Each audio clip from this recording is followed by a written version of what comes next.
Good afternoon, Grace. Yes, good afternoon to ma'am. Okay, Grace, can you tell me about yourself? I am Grace Villegas, 30 years old, from Mandela branch. I am married. I have two children, boy and girl. They are 5 and 2 age.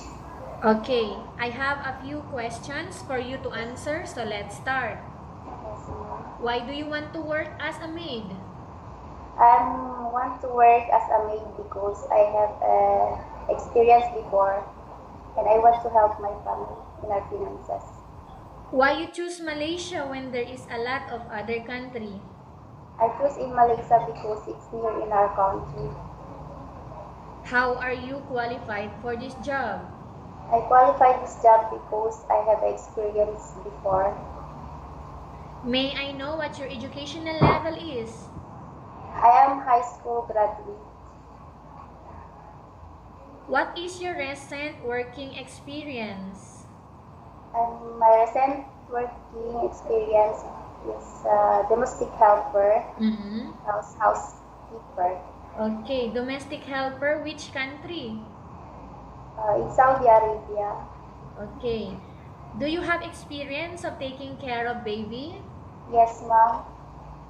How about elderly? Yes, ma'am. Do you have any other special skills? Yes, ma'am. I know how to cook, cleaning, laundry.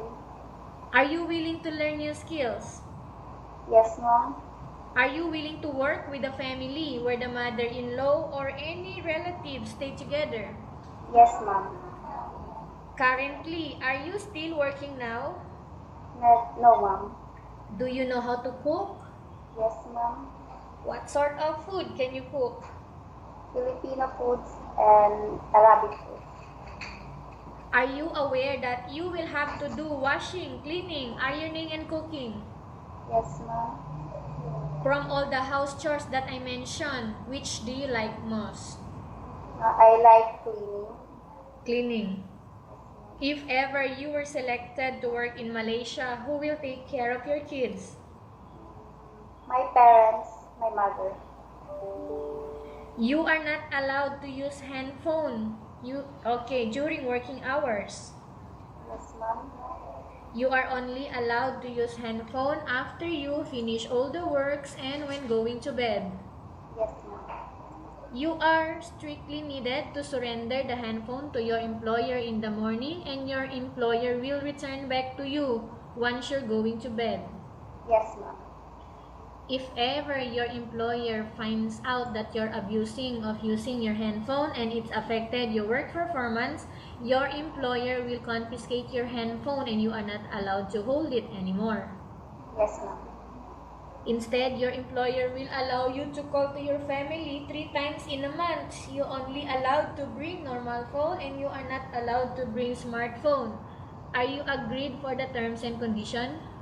Yes, ma'am. Okay, are you agreed to the rules and regulation for the handphone? Yes, ma'am. How many years is the contract as you agreed and understands? 2 years contract, ma'am. Can you describe for me your ethics, your attitude? I am hardworking and patient person. Okay. How can you assure to us that you will work hard in Malaysia? Because I have experience as a domestic helper before. Okay, can you promise not to use the telephone without the permission of your employer? Yes, ma'am. Can you promise not to put on makeup but to dress properly while work? Yes, ma'am. Can you promise not to invite friends and relatives without the consent of your employer? Yes, ma'am. Can you promise not to ask for advance salary from your employer under any circumstances? Yes, ma'am. Do you really understand of the rules and regulation of the agency? Yes, ma'am. Do you pay any placement fee for you to come to Malaysia to work as a maid? No, ma'am. Do you suffer from any skin diseases, allergy, or physical defect? No, ma'am. Okay, have you undergone any operation? No, ma'am. Okay, do you smoke? No, no, ma'am. Okay. Do you pay any placement fee for you to come to Malaysia to work as a maid? No, ma'am. Okay, good. Are you medically fit? Not yet, not yet medical. But are you medically fit? Yes. Okay. Are you in any medication right now? No, ma'am. Okay. Are you allergic with any food? No, ma'am. Okay. Are you preferred to work for the employer of any race? Yes, ma'am. Are you preferred to eat the type of food taken by your employer? Yes, ma'am. Are you afraid of being left alone in the house? No, ma'am. Okay. How about in dogs or other pets? Are you afraid? No, ma'am. Okay. Can you promise to work according to instruction from your employer? Yes, ma'am. Okay. Okay, do you have any immediate family working in Malaysia? No, ma'am. Okay. Grace, we have finished our question section. Let's go to case study. I have a case study for you and I want you to answer me truthfully, okay? Yes, ma'am. Upon arrival in Malaysia within 6 months only, if ever any of your family members passed away, what will you do? I continue my working because I want to finish my 2 years contract. Okay, so what will you do if somebody died in your family? I continue to working. You will not send money? You just work and Yes, ma'am. Of course, yes. okay. Okay, then what will you do?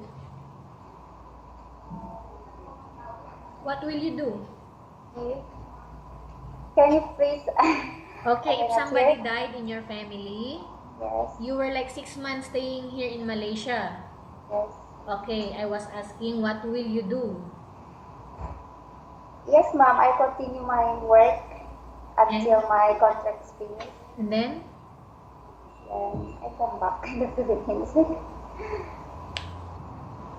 Okay, what do you want to tell to your employer who are watching your video right now? Hello, ma'am. Please choose me because I am hardworking, patient, and kind person. Okay, again, tell us about yourself and why do you want to work in Malaysia as domestic helper? I am Grace V. Villegas, 30 years old. I'm married. I have 2 children.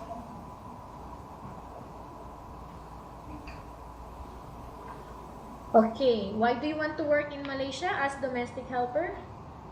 I want to work in Malaysia because I want to help my family in finances. Okay.